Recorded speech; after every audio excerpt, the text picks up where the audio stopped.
Okay, so let's begin. We're on Yud Gimel Amud Beis, and let's go back to, we're going to analyze the ends of the Mishnah. If you recall, the last thing we saw in the Mishnah was Rabbi Yehuda said that there were two loaves, two invalid rolls that were placed on the bench, and that was a sign for people to see that you're still able to eat, right, on Erev Pesach, and then they would remove one roll, and that would tell them, oh, now you cannot eat, but you don't have to burn it yet, and then when they would remove both rolls, now it's time to burn the chametz, right? So the Gemara is going to analyze this last line of the Mishnah. So, Odam Rabbi Yehuda. Rabbi Yehuda said further, shtei chalos, etc., etc. Tani kamei de Rabbi Yehuda. Bryce was taught in the presence of Rabbi Yehuda. Rabbi Yehuda the Amora, not Rabbi Yehuda the Tana, who is quoted in the Mishnah. Al gava itztaba, and it was said on top of the bench. Now, on top of the bench sounds like it's being placed on the seat of the bench, right? A bench basically has the top of the bench implies just like the there's the bench where you sit, and therefore this Mishnah was a version of this Mishnah was taught in a brisa, which says where on the bench? On the seat of the bench. Amar lei, Rabbi Yehuda said, is he hiding them? Meaning, in other words, you put on the seat of the bench, no one's going to see them, right? They're down below. Rather, Tani agag ha'itztava, rather on the roof of the bench. What do you mean the roof of the bench? Back in the day, what they would have is oftentimes a bench, and then they would have like a part of the bench was attached. There'd be a top part of it, which would protect you from the elements, the sun, the rain. So that was something which is up high. So he was correcting. They said, don't think that they put the rolls, the loaves on the seat of the bench, because then no one's going to see it. Rather, they put it up on top of the roof of the bench. Okay, now we're going to talk about the benches. So now, what benches? Were you familiar with the fact there were benches on the base of English area? No, it's kind of shocking, but there were.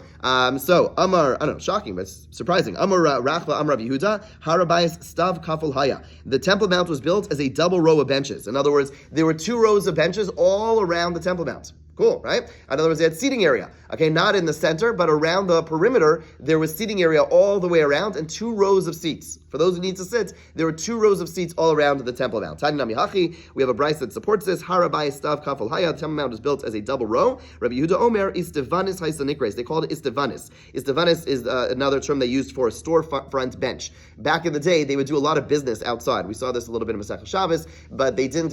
Some people had indoor stores, but most people it's hot, and you want to catch people and catch people's attention. So a lot of things were done outside and done on these benches. They had these benches. They put their wares on the benches. So therefore, they called it Istevanis, which was essentially the term that they used for storefronts, because the storefronts had these benches, and therefore they nicknamed the benches around the base of Mikdash Istevanis, Stav Lifnim Mistav, because it's a row of benches inside another row of benches. Okay, now the Gemara goes into the fact that Yehuda said that the breads that were used were from a Toda offering were psulos. Psulos, they were invalid. Amai psulos, why were they invalid? Okay, so how did they get invalid? Amrav Chanina, Mitoksho Merubos, because there were so many Toda offerings brought the day before. We'll see why in a moment. Nifsalos Belina, therefore they became invalidated by being left overnight. Okay, so what this means is as follows. There's a certain time period. A Toda offering is a Thanksgiving offering, and it's brought with 40 loaves of bread. Okay, now you only have the day of to eat it. Okay, by the next day, it's invalid. It's a lot of bread to eat, loaves, 40 loaves of bread. The Mefarshim explained the reason he did this is deliberate, is that they wanted you to have to invite other people to participate in it. So in other words, normally an offering is a smaller offering. You bring like 1 loaf, 2 loaves of bread, whatever it is. 40 loaves of bread means, by definition, the only way you're going to finish it is you invite a lot of people. You have a big party, right? This is the origins of a pseudo soda or even making a kiddush when you are feeling grateful, is because we want to share with others. Because now I have 40 loaves of bread. I say, hey, come. I'm inviting all these people to come, and you say, why do you have all these breads? Oh, because something amazing happened to me. Let me tell you what happened, right? And so you share that story with others, and therefore it's a way of publicizing the nace, right? Part of the idea is to thank Hashem publicly, not to do it alone. And therefore, again, nowadays we don't have a base of Mikdash, but we do these. We have whether it's a pseudo soda, a kiddush, but it's done in a public fashion based on this. Bottom line is, there are 40 loaves of bread. Now, normally, okay, so invite a bunch of people. But Titania, we'll see, Erev Pesach is a little more complicated. Why? You can't bring a Toda offering on Pesach itself, because part of the offering is 40 loaves of bread, which are chametz. Like Gemara says, pshita. Of course, you can't bring chametz on Pesach. That's obvious. So rather, Amarav Ada Barahava Hacha Barba Asar Askinan. What the Bryce was telling us is that you can't bring it on Erev Pesach. You can't bring a Toda offering on Erev Pesach because Savra Mevin Kachim Bevesab Sul. Okay. And the reason is that he holds that you're not allowed to expose offerings to an area of invalidation. What that means is that the reason you can't bring on Erev Pesach is because even if you're bringing it first thing in the morning, you're setting yourselves up for failure. Because 5 hours into the day, you're not going to be able to eat the food, right? In other words, you can't bring a korban in a way that, by definition, you're going to create a barrier to how you're going to be able to eat it. If you bring the korban toda on Erev Pesach, all the chametz is going to be, you're going to set up a situation where some of the offering cannot be eaten in the middle of the day. So you can't set up that type of situation. So rather, everyone's going to bring the Toda offerings on the 13th. Now, since the 14th is invalid, since all of Pesach is invalid, everyone's jamming up to bring it on the 13th. And keep in mind, the Beis HaMikdash, normally during the year, there's the people living in Yerushalayim. And you have the occasional visitor, a few thousand people, whatever, visiting, whatever. But on Erev Pesach, this time of year, who's coming? Everyone's there. So everyone there, someone had something good happen to them 6 months prior. Okay, now they're coming. So everyone is coming to the Beis HaMikdash. There's a trillion, tons and tons and tons of people bring Korban Toda. There is an excess of bread, right? Even if they're inviting people, and even though there's so many people there, right? And everyone's, I want to eat bread before. They were eating a lot, this is the original of eating donuts before. Everyone was eating chametz before because there were so many korban todas brought the day before. Everyone was eating a ton of chametz, but still, there's just too much. Okay, nifsalos belina, mitoch shem merubos, nifsalos belina, and therefore they became invalidated by being left overnight. Okay, Mishum Rav Yana Amru, Ksheros Ha'yu. Rav Yana disagrees. He says the loaves of the Toda were at 13b2 were kosher. Okay, so why did the Mishnah say they are pasul? What do you mean? They're kosher, they're fine. The Mishnah described them as psulos. So the Gemara says, Shlo nishchat alein hazevach, because they weren't invalidated because they were left overnight, which was the first opinion. The first opinion says there were so many, they couldn't eat it. They left it overnight. Those were the ones that were used. Those were ones which were invalid. He says, no, they're kosher. The reason they're called invalid is not because they were left over, but rather the korban that was associated with it was not slaughtered. Ask Gemara, so why aren't they slaughtering the animal? What's going on? Slaughter the animal. So it says, the animal became lost. It happens, right? They're about to slaughter the animal runs off, they have no idea where it is, and now the bread that was designated, cannot be eaten. Ask the Gemara, bring another sacrifice and slaughter it. In other words, okay, the loaves are sitting here, bring another sacrifice, and then those loaves will be kosher. The Gemara says, the person said, zo todav zo lachma. If the person says, this is the korban, and this is its associated bread, then there's nothing to, if the animal gets lost, that bread can never be eaten. Okay? It did become invalid because it was left overnight, but since the two are associated one with the other and the animal is lost, it can never be brought again. Why? The Rabba said, Avad halacha maybe lechem acher. If the bread was lost, you bring another bread. Okay, in a general case, if the bread is lost, you bring another bread. Of the toda, mevian toda cheres. The toda animal became lost, you do not bring another toda animal. My taima, lechem glal toda, the bread is offered because the toda. Mean toda glal lechem, the toda is not offered because the bread. In other words, the main thing is the animal. And so in a situation where a person goes ahead, what comes out of Rabbah is that the main thing of the korban toda, as much as there's so much bread, the main thing is clearly the korban. And therefore, if a person goes ahead and says, this is my korban, this animal over here is my korban, and this is its bread that has to be brought with it, you say those words, you don't have to say those words, but a person says that,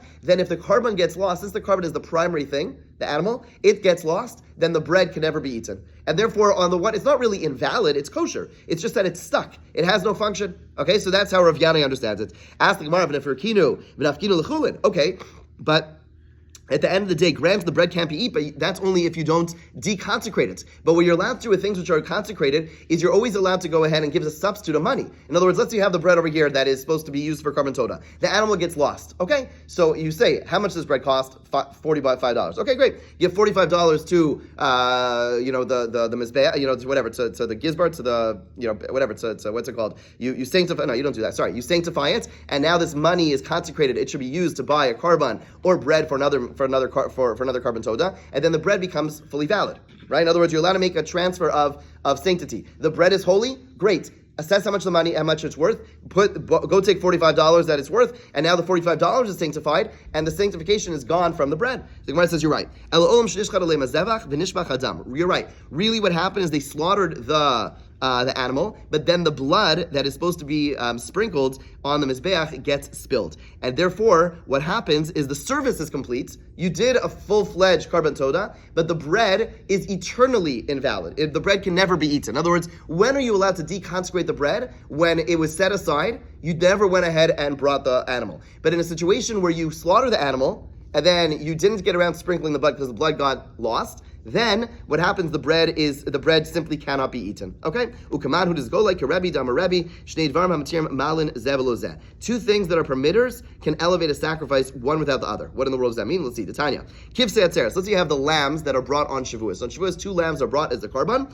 Aim mekachnas alechem el b'shchita. They also come with bread. right? On Shavuos, there's a shtei halechem, there's an offering, there's 2 lambs and 2 loaves of bread. Okay? So the lambs do not sanctify the bread except through slaughtering. Okay, so what does this mean? Ketzad? Shchatan l'shma v'zarek dam l'shman. Okay, let's say the Kohen goes ahead. One of the things that is important for a Kohen to do is, in addition to doing all the actions, he also has to have the right intention. If the Kohen has the wrong intention, it invalidates the korban. So let's say the Kohen goes ahead, slaughters the animal with the right intentions. He slaughters the animal lishma, for the sake of Shavuos, Vatzeres, and he sprinkles the blood with the right intention, which is what he's supposed to do. Then Kiddush Alechem, the bread which is with it, becomes sanctified. Shchatan shelo lishma, v'zarak daman shelo lishma. Let's say the Kohen is not a good guy, and he goes ahead and he slaughters it with the wrong intention. He's doing billions a day on behalf of God. Yeah, exactly. I mean, how could his mind not wander if he's doing? You're not. 700? I don't want to. I'm saying you don't want to lose your position over here. This is gonna. Okay.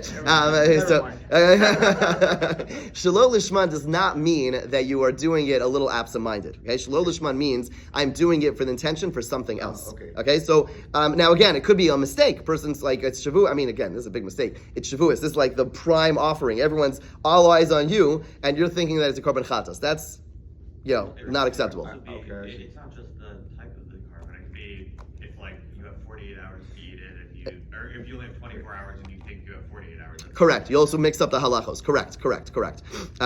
So there's expectation that, first of all, this is not, granted you're doing a lot, but this is like, it's a big, Kohen works for like a few days a year at most, right? This is the highlight of the year. I have higher expectations, but now you're making me nervous for you. Okay, it's a Super Bowl. That's right. It's a Super Bowl. That's right. Okay, so Kiddush Lechem. If the person went ahead and did it for the wrong sake and threw the blood for the wrong sake, lo Kiddush Lechem. The bread does not become sanctified. However, Shchatan Lishman v'zarak daman shelo lishman. The person slaughters it for the right reason, but throws the blood for the wrong reason. Lechem kadosh v'einer kadosh devei Rebbe. Rebbe holds the bread is both sanctified and not sanctified. What does it mean? It's both. What that means, that becomes holy, okay, and therefore it can't be taken out of the temple grounds, right? And it's no longer able to be redeemed because it already becomes sanctified. But what's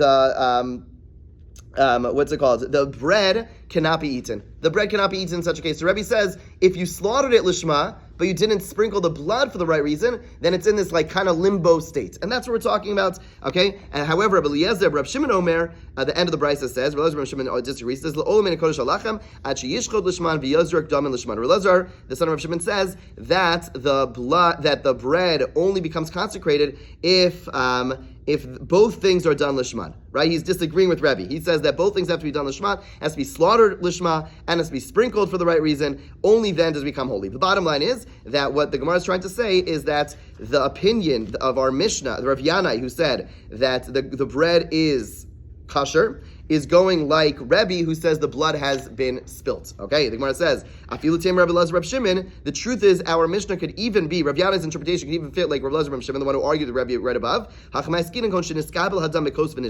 that it was received in the cup and then it spilled before it was sprinkled. Okay? Why? Rabbi Elazar Reb Shimon, Savar Lo Kavu. Rabbi Elazar Reb Shimon holds like his father. What does his father hold? Amar Kala Omeid Lizrok Yizarok Dami, that anything that is ready to be thrown is like it's already thrown. There's a principle sometimes in halacha that when something is prone to happen, it's as if it already happened. Okay? And therefore, once it was received in the bowl, therefore, it's already going to be as if it was sprinkled, and therefore, Rabbi Elazar Reb Shimon would hold that as long as it was caught in the bowl, even though the blood spilled, right? Then it's going to be then it's going to be a situation where the bread becomes sanctified. Okay, and therefore the bread cannot be eaten in that case as well. Bottom line is, we have two versions of our Mishnah. One version understands that the Mishnah is referring to bread which is truly invalid. It's bread that remained overnight. The other version is that it's bread that could have it wasn't bread that was left overnight. It was bread that for some reason, because of blood spilling, couldn't be eaten. Okay, but the bottom line is that excess bread from a korban toda, that's the bread they used in the morning to put up on the top of the bench. Now this doesn't seem too relevant to us. There's one relevant practical halacha coming out of all this for us. What is that? I don't know. Bit of a trick question. Okay, so we learned in the process of all this that they don't bring korban toda on Erev Pesach. What don't we do on Erev Pesach? We don't say Mizmah Lasoda. There is the Mizmah Lasoda, that short, the Kuf, the 100th chapter of Tehillim, which we say every day during Sukkot Zimra. It is not said on our Pesach. This is the reason. The reason is because they were not allowed to bring it. Why couldn't they bring it? You're allowed to eat in the morning. The reason is because we don't want to bring a carbon in a way that would be forced to be invalid during the middle of the day. And therefore, again, that chapter, Mizmah Soda, would not be said, is not said still to this day on Erev Pesach. Okay, let's go a little bit further. Tana Mishum Rav Lezer Amru, Ksherosayu. Okay, he has the version that they were kosher. Kol Zman Shmanachos Kolam Ochlim, as long as they were there, the people would eat. Nitla Achaz Mehan, when none of them was removed, then Tolin, they would leave the chametz hanging. Lo Ochlim Lo Surfin, they wouldn't eat, but they also don't have to burn yet. Nitlu Shteyan, if they were both taken, His Chilu Kulan Surfin, all the people would begin to burn their chametz. Tanya, it was Tana Brisa, Avashal Omer, a different version, 14a1. It wasn't 2 loaves, but rather shtei paros, hayucharshos bahara mishcha. 2 cows be plowing on the Mount of Olives. Okay, hara zesim, that's what we call hara zesim. They call it hara mishcha. Mishcha from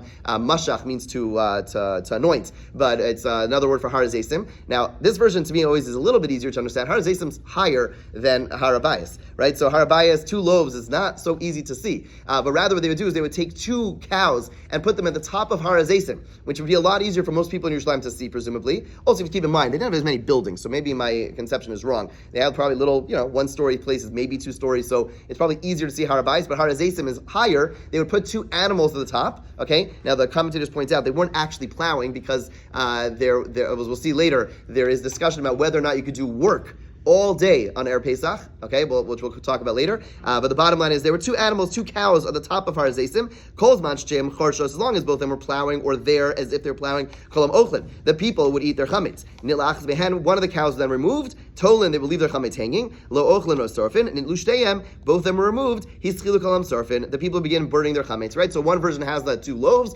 One version has the 2 cows. One way or another, there was a mechanism set up to indicate to the entire population what time it is and what they're allowed to do. Okay, as you see, the next Gemara has this huge introduction.